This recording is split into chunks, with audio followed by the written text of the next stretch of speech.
itself to be spoken about. To being spoken about.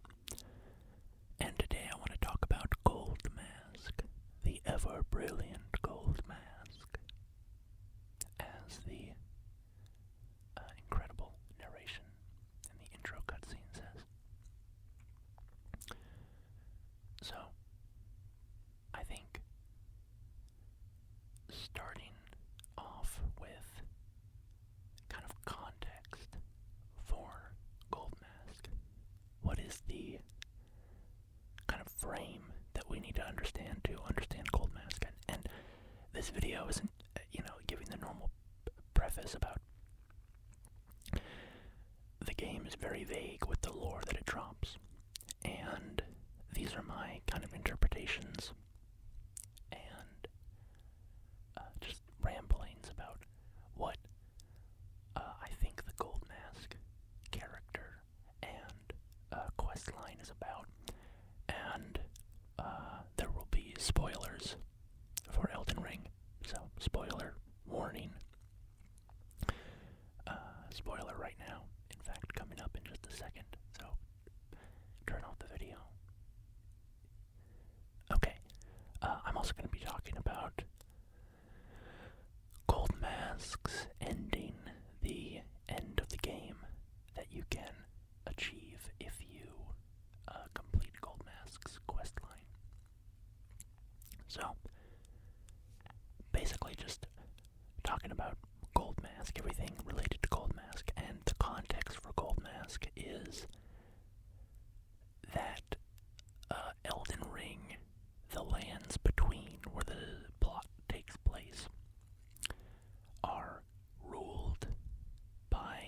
they used to be ruled by the Queen Marika, who is an Empyrean, and what exactly that means is a little fuzzy to me, but I believe it has something to do with the gods of Elden Ring, like the Greater Will.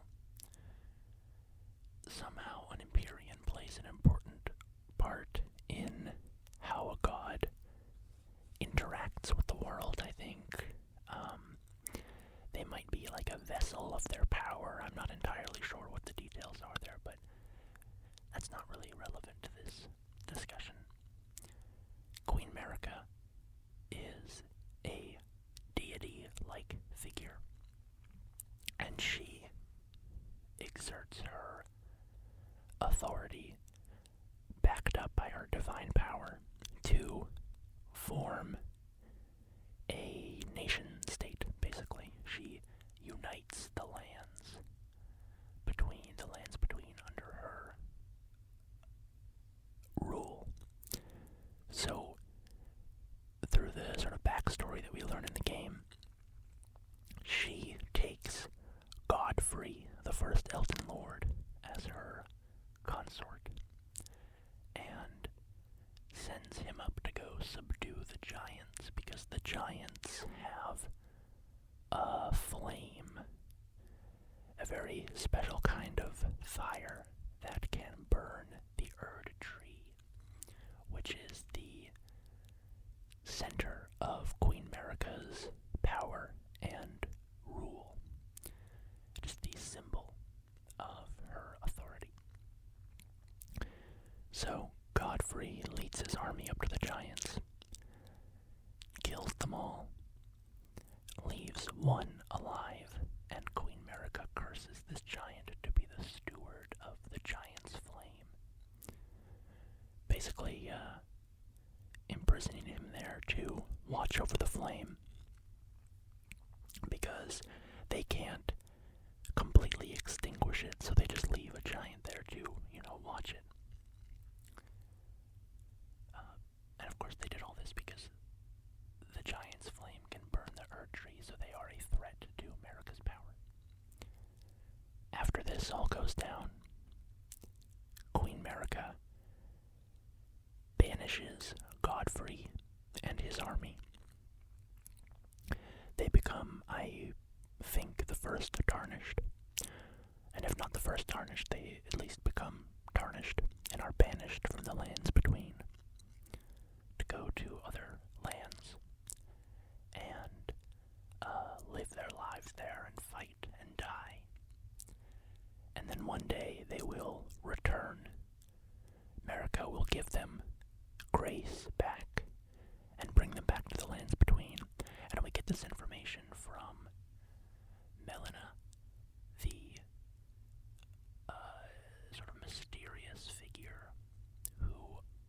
who teaches you how to turn runes into strength, which is leveling up.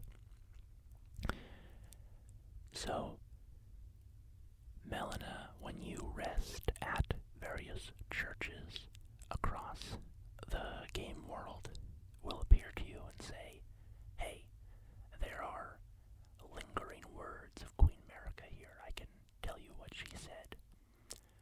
And so she'll tell you these things, and so you can get some good history from those little bits about America banishing Godfrey and his army and telling them that one day she will call them back, basically. But once she expels Godfrey, she no longer has a consort. And so this is where Ratigan comes in. Ratigan, who is married to Queen Rennala of the Carrion royal family. So if you're familiar with Elden Ring, on the west side of the map is a place called Liurnia, and it is dominated by the Academy of Rhea Lucaria, which is a place that studies sorcery. And so Ratigan led an army there at the behest of Queen America to conquer Liurnia. And after the fighting had occurred, Ratigan basically repented for his sins in the war. The fighting was resolved not with, was not ended with a sort of final bit of bloodshed, but with a marriage. Rennala and Ratigan got married and had children. Their children were Brighter Rykard, Ronnie, the Lunar Princess. Who else did they have? They had General Radahn, I believe, is another one of their kids. Who am I missing? I think I'm missing. There's a lot of kids in the game. So America and Godfrey had the Omen twins. They had Mogwyn, and Morgoth. And they also had Godwyn the Golden. And then America and Ratigan had Mikola and Melania. So yeah, I think everybody else is the offspring of Ratigan and Rennala. So that's Brighter Rykard, Ronnie, and General Radahn. I think I have that straight. I might be missing somebody. But anyway, that's neither here nor there. I haven't even gotten to Goldmask yet. We're still in the sort of context here. And so that fighting ended. The Carrion royals were joined with the Erdtree,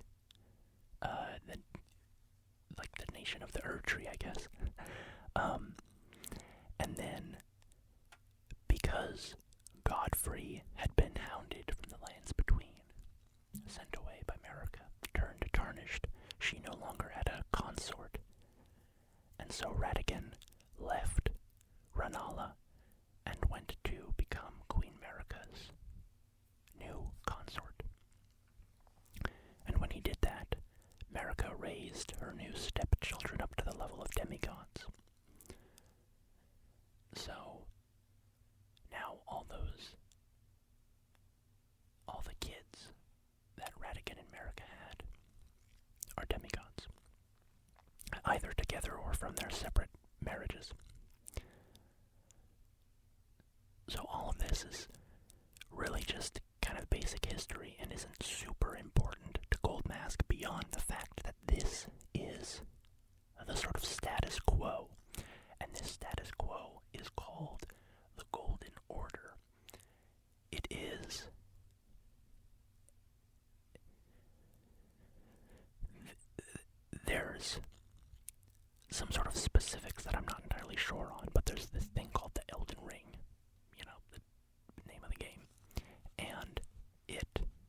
is a thing of great power.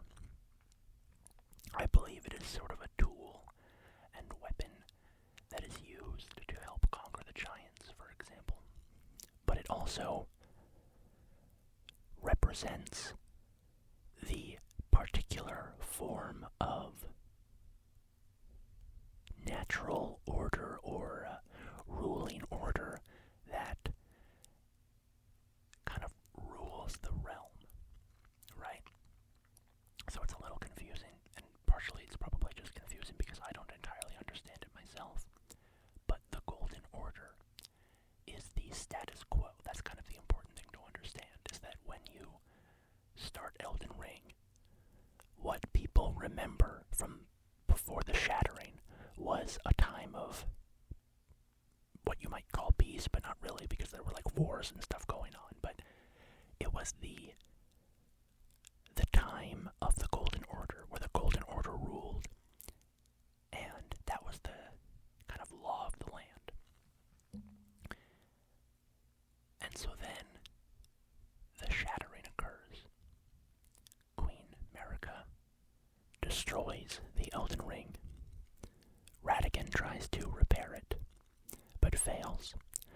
And then he and Marika are locked up in the Erd Tree. And all of their demigod kids vie for power, fighting with each other with their bits of the Elden Ring, all of their fragments of it. And nobody comes out on top. And so you end with this sort of kind of a feudal system with no king. You know, all these little powers that fought for dominance, and none of them succeeded. So when you start Elden Ring,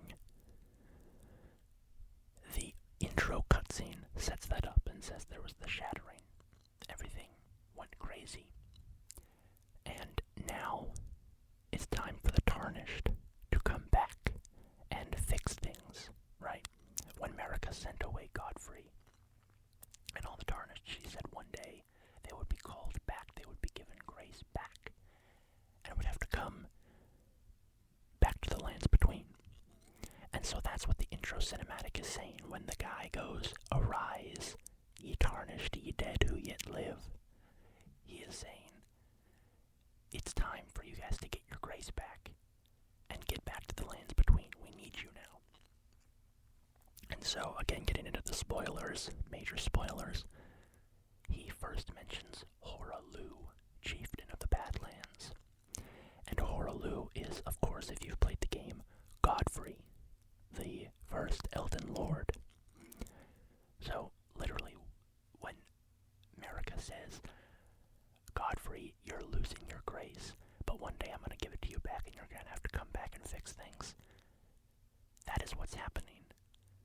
That's what the intro cinematic is saying. Arise, tarnished, you're getting your grace back, we need you back. And the first person mentioned is Horalu, is Godfrey, the guy who was sent away from the lands between. But there are other remarkable tarnished, right? There are a lot of tarnished, some unremarkable. But the intro cinematic lists the kind of some of the major names that you will meet in the storyline. And so that's where you get Thea, the deathbed companion, the loathsome dung eater, Sir Gideon Ofnir, the all-knowing, and then of course the player character. But it is also where you get the ever-brilliant Goldmask. And our first image of him is he's kind of crouched or he's on all fours. It's a really interesting, cool image. He's like on all fours on this carved stone floor. And he's stretching out his hand like he's examining the ground or tracing the patterns on the ground. And he's got a book beside him. And he's got these cups of look like golden paint that have spilled on the ground. It's a very interesting image. And so you start the game. And that's where we're at. That's the kind of context for what I'm going to talk about with Goldmask, is there was all this fighting that led to the dominance of the Golden Order. And this is important because Golden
explore the secrets of the Golden Order, so that one day, if a tarnished of the Round Table hold should become Elden Lord, I might counsel them, ensuring order regains its proper form, righting rule over men. So you have this guy now, this priest, who's saying, I am studying the Golden Order. I am trying to learn its secrets and its intricacies, so that when we'd have an Elden Lord, I can be a counselor, a valuable counselor, to help restore the Golden Order to the land, because things have gotten so wonky with the Shattering that people have lost their way. The Golden Order has lost its dominion over the land.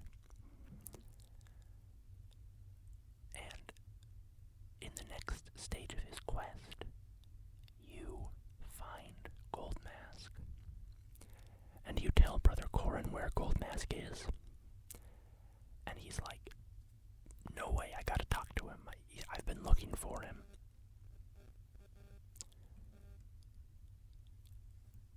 My earphone was just buzzing.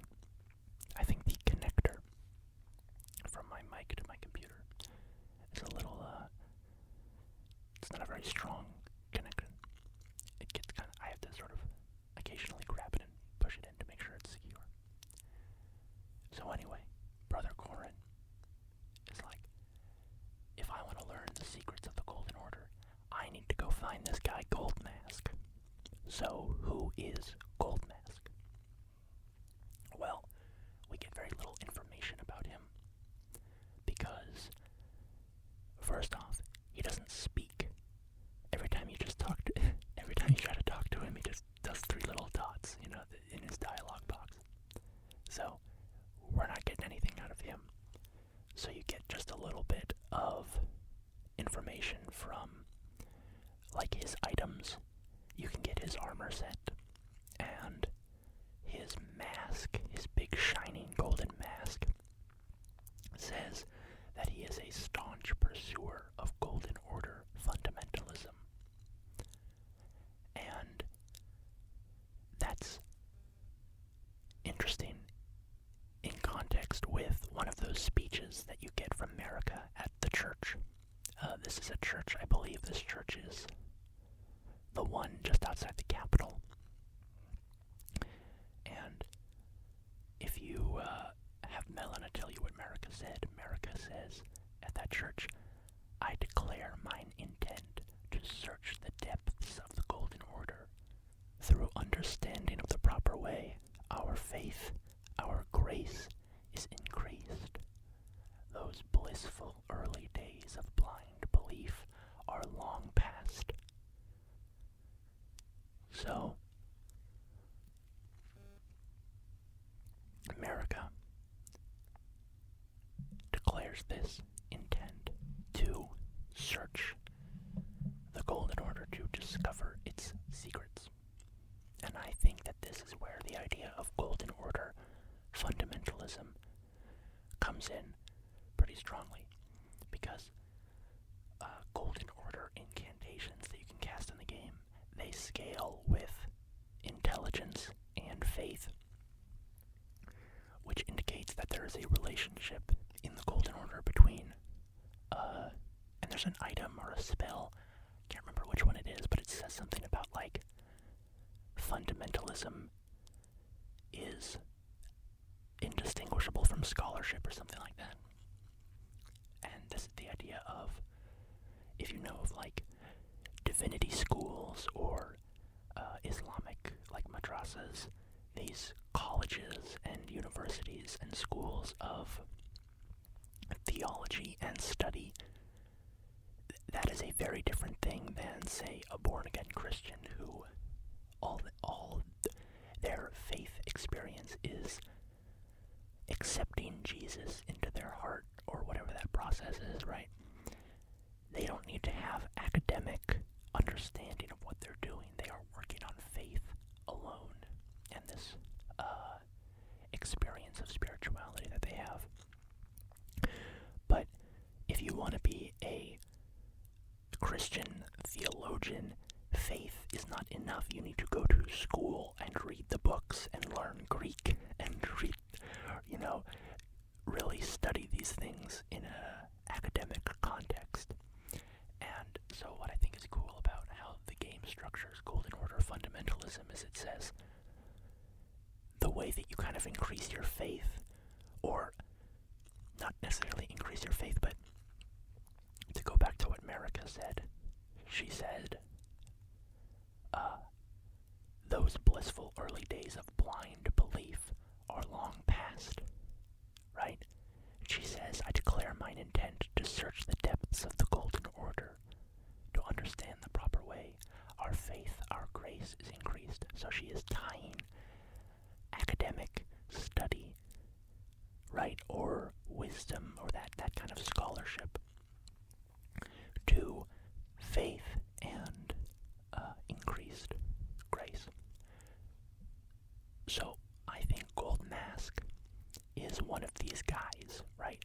He's one of these dudes who is like, I am going to follow in Marika's footsteps and study the Golden Order and really figure out its secrets. And I think Brother Corhyn knows him. He's a renowned tarnished because he's good at it. He learns it like nobody else does. He knows all the secrets. To quote Brother Corhyn again, in the Roundtable Hold, he says he wants to explore the secrets of the Golden Order. And this makes me think of, like, Hermeticism, Christian, esoteric Christianity, and these kind of old forms of Christianity that emphasize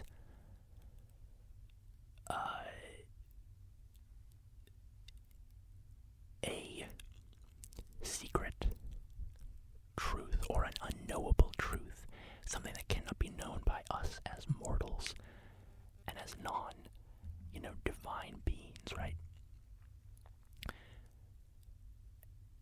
There's the concept in Hermeticism, I believe, of the, and I don't know how to pronounce these things, but I would say like Prissa, theologia, I believe it is,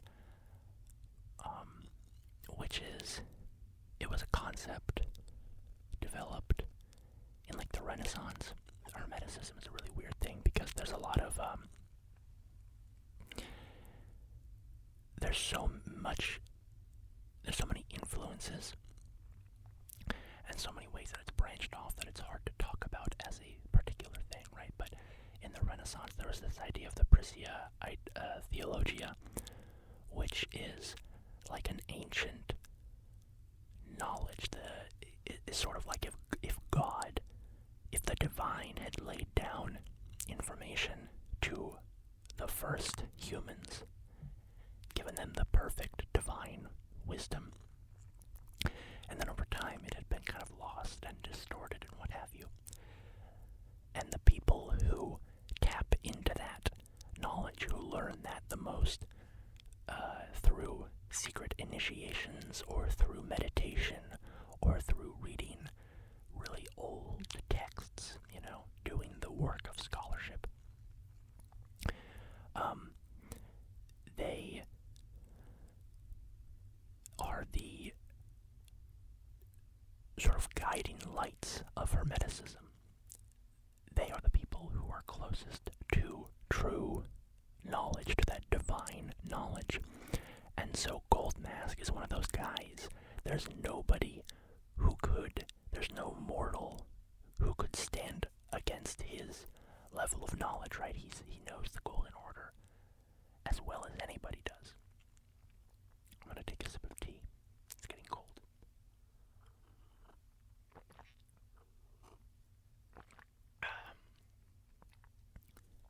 So, that's what I think Goldmask is.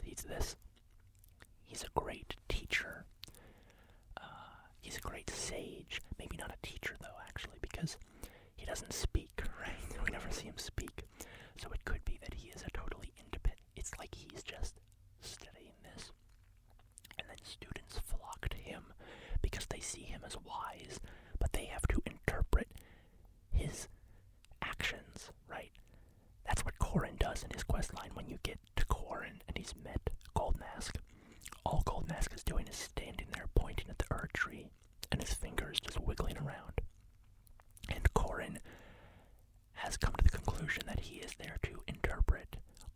Goldmask's finger movement and record it, basically be the documentarian of Goldmask's brilliance. And to go back to the item descriptions of Goldmasks, like bracelets and whatever, the part of his armor set, I don't remember exactly what it says, but it says something like, these bracelets are, shaped like the Erd tree. They were made by Goldmask's disciples who have long since left him. So clearly, students and disciples flocked to Goldmask to try to glean something from his wisdom in this sort of Christian, hermetic kind of way. Take another sip of tea.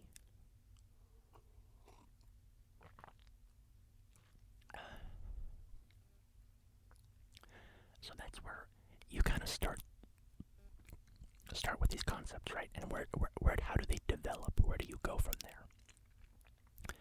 And I think the kind of thematic exploration of Goldmask's quest is the idea of blind belief, as America references it, versus seeking truth, seeking enlightenment even through, maybe discomfort. The idea of Gnosticism, another religious tradition in the real world, comes to mind, because in Gnosticism, it's very much about enlightenment versus falsehood or misinterpretation.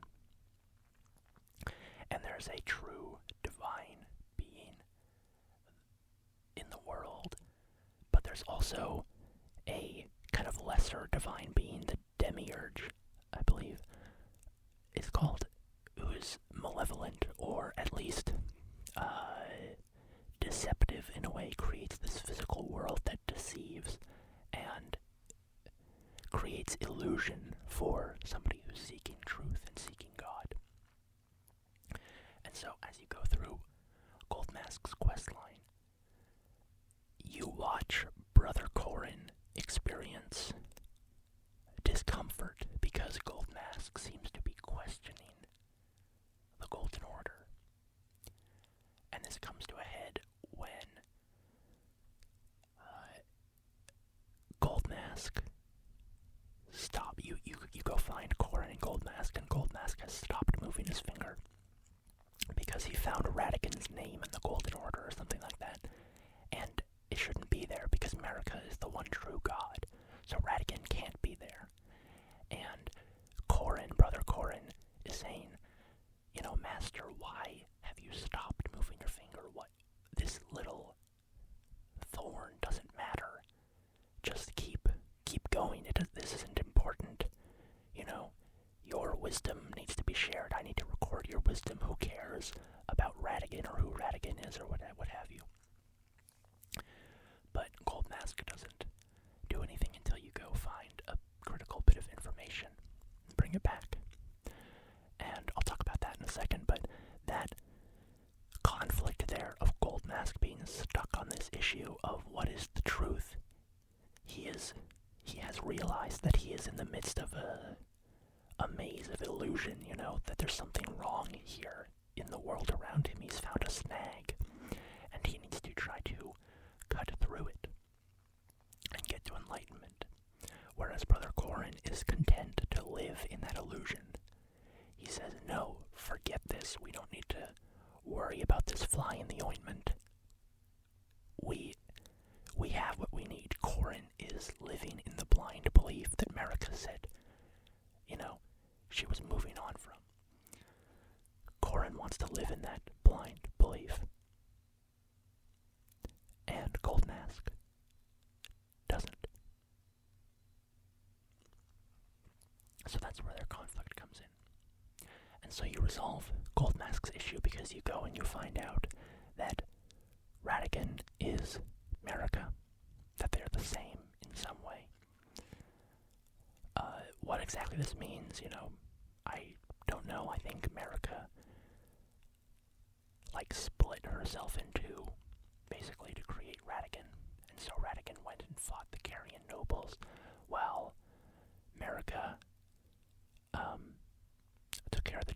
or something like that, whatever the specifics of that are.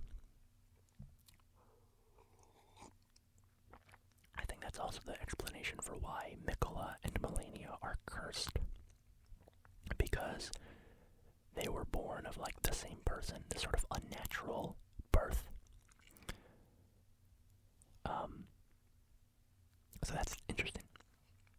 But a little tangential, because all that matters is that you resolve this issue of the truth. You go back to Goldmask and you say, I figured out what the problem is.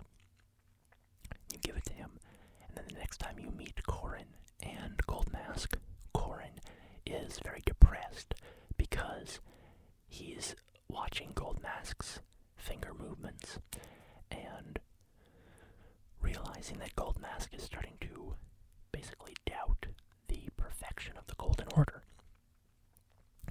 And this is very, very distressing to Brother Corhyn, because as we talked about, Corhyn represents the idea of living in blind belief. And blind belief might have a place in the world, right? I'm not saying that this quest frames Corhyn as the bad guy or the stupid guy. If you are a child, you sort of need to put blind belief into your parents, right? Or your caretaker. You just trust them fully. And as you mature, you have to put that beside you. You have to put that behind you and kind of view the world in a new way, view your parents in a new way. But it doesn't mean that belief was wrong at the time.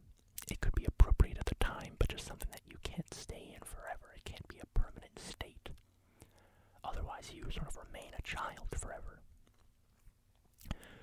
So, anyway, Corhyn is depressed because it seems like Goldmask is doubting the Golden Order, which is horrifying, because in Corhyn's mind, Goldmask is the wisest of them all. To go back to Hermeticism, Goldmask is one of those sages that you go to that is as close to divine truth as, can be, right? As a mortal can be. And so if you get there, and because Corhyn is holding two ideas in his mind, right? Idea number one is the Golden Order is perfect and true and can do no wrong. Idea number two is Goldmask is perfect and true and can do no wrong. Or, to put it another way, Goldmask is the closest. Goldmask understands the Golden Order better than any other mortal, right? So to get to Goldmask and to find out that he is doubting the perfection of the Golden Order, that's a problem in Corhyn's mind, and it causes him a lot of psychological torment. And so then you get to the end of the game, you get to the Ashen capital, and you meet Brother Corhyn. And what does he say? I'm gonna pull up his dialogue just so I can read it. It's not very long. You meet him at the Ashen capital, and he says, "Oh, it's you. I've finally come to understand. The Master was nothing more than a madman, enchanted by a vain and ruinous delusion. He rejected the perfection of the Golden Order, seeking to supplant our glorious faith with his own. Could there be a more pitiable comedy? Look at it, the culmination of perfection, burning before our very eyes."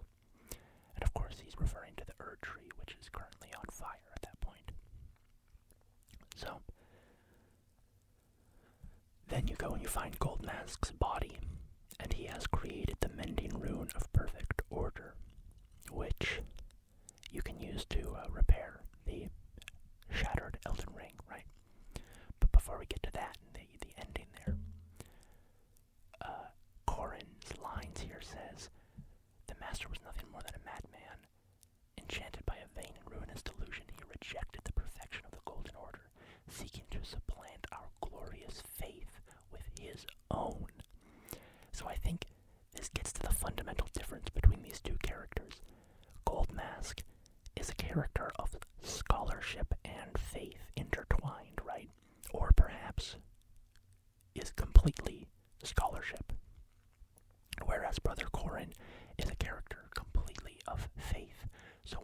sees Goldmask call out the issues with the Golden Order, the logical inconsistencies, the ideological inconsistencies. He sees it as Goldmask trying to tear down the faith and replace it with his own faith. But it has nothing to do with faith in Goldmask's mind. It has to do with truth. But Corhyn can't accept that because he's a man of complete faith. And so he goes, he kind of falls into depression there, because if this greatest of all sages is trying to, it turned out to be a charlatan, then, what hope does Corhyn have? So it's a pretty depressing end for old Brother Corhyn.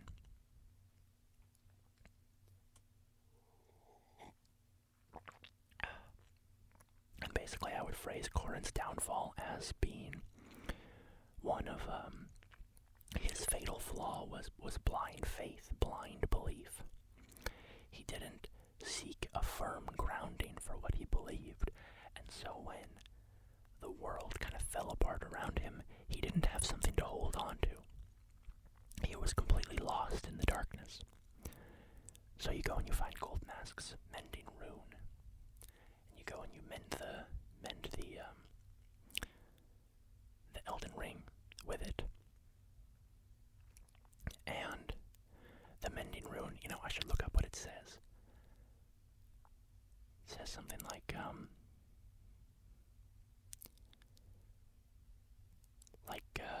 ideological. Okay, I found it.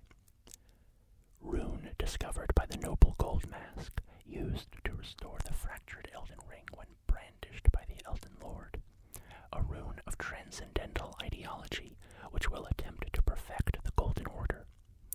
The current imperfection of the Golden Order, or instability of ideology, can be blamed upon the fickleness of the gods, no better than men. That is the fly in the ointment. So, now you get into some pretty esoteric things, right? And the game doesn't lay them out very concretely, but I interpret this to be something along the lines of ideology is imperfect in the physical world, right? When you create a world of practicalities and physical realities, ideology is insufficient. And so Goldmask creates a transcendental ideology, something beyond the physical world, in a realm of spirituality or theory, and lets that guide the physical world from a sort of removed place. And I talked about Gnosticism earlier, and I think you could interpret that as being the idea of Goldmask has figured out how to get past the demiurge and get to the true divine. The idea of the perfect order as opposed to the golden order, right? The golden order is the demiurge's order. The perfect order is the true divine's order. So he has seen through the illusion. The perfect order could be phrased as perfect enlightenment, right? Total enlightenment. He has achieved what America laid out, all those years ago when she said it's time to move beyond blind belief. And in doing so, Goldmask got to the end of the road there. He got to enlightenment and created this mending rune of perfect order when he did so. Take another sip of tea. And so when you use that mending rune, you mend the Elden ring. I think one way of looking at that from that sort of Gnostic interpretation is that the lands between are now governed by the true divine, or there is enlightenment on the lands, something along those lines. And it's, again, we're in a pretty high level discussion here, so it can be weird to layer it onto the physical world, but I think it's something to do with, enlightenment, or the true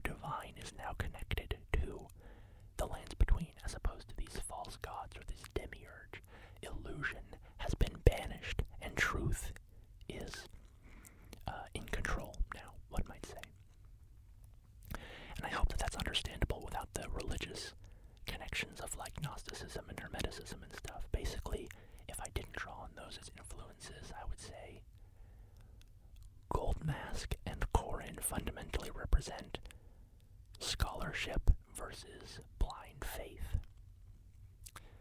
Or Goldmask could also be said to represent scholarship in balance with faith, right? The two of them working side by side. I could see it going either way. It's not that Goldmask necessarily rejects faith, but more that he knows faith must be built on knowledge. Something like that, You can talk about this any way you want, but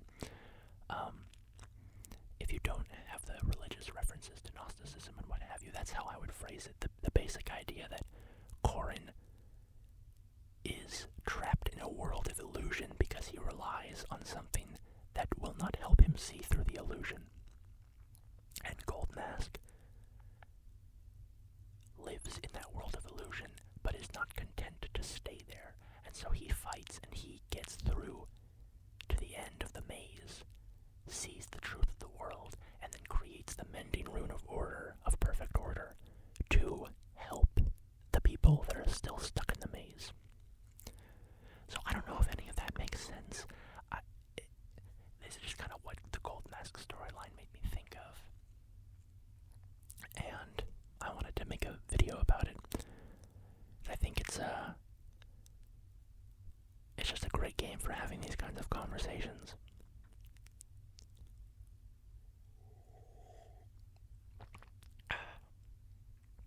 I didn't think I would be able to talk for as long as I did about this. I thought this would be kind of a quick one.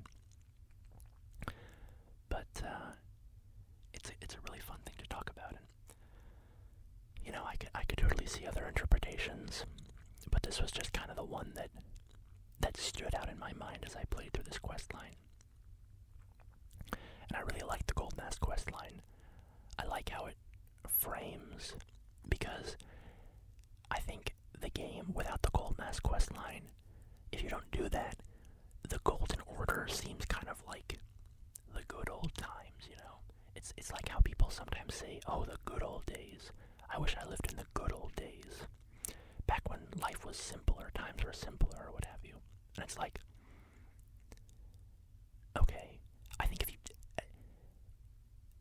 The Goldmask quest line says, no, the good old days were insufficient, right? The good old days were not as good as you make them out to be. And the only way to... If Corhyn is the kind of guy who says, oh man, the good old days, I wish I lived in the good old days, right? The Golden Order being the good old days. Goldmask says, no, the good old days had problems of their own, and maybe even worse problems than today, maybe just different problems, who knows? But it doesn't matter what the good old days were, because we have to move forward. And the good old days weren't it would have been bad to stay in the good old days because they had problems themselves. We have to keep trekking forward and trying to find a more perfect world. So if you don't have the Goldmask quest line, I think it's easy to finish the game and think and sort of have the idea that, like, oh man, the Golden Order, oh, I wish that I could have repaired the Golden Order. Gone back to pre-shattering times. But Goldmask says, no, we can't go back to pre-shattering times. Or we wouldn't want to. Goldmask wouldn't want to go back there.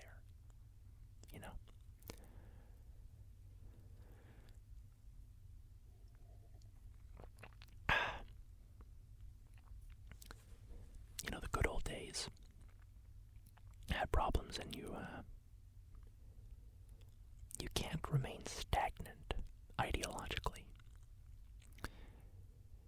You can remain sort of solid, but you have to keep you have to have a reinforced place that you stand, Anyway, I think I've basically said all that I kind of want to say about this. I think the different endings of this game present really fun, interesting conversations. And the game's great. I love the lore. Super fun stuff. So anyway, thanks for listening. I hope that you fell asleep, if that's why you're here, or you found this interesting, if that's why you are here.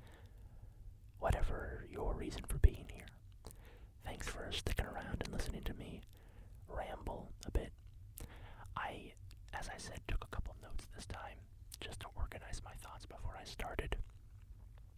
Just a couple bullet points that I put on my phone so that I could have a bit of a game plan for what I was going to talk about.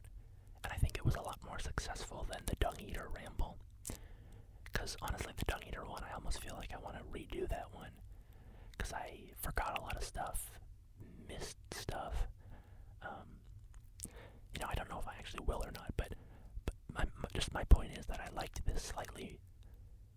It was still a ramble. I was still just improvising what I was saying, but I had a couple things written down to give me a bit of a roadmap so that I wouldn't miss important stuff. So I like that, and that's probably how I'll structure my rambles in the future. Just so I don't have regret about, missing things.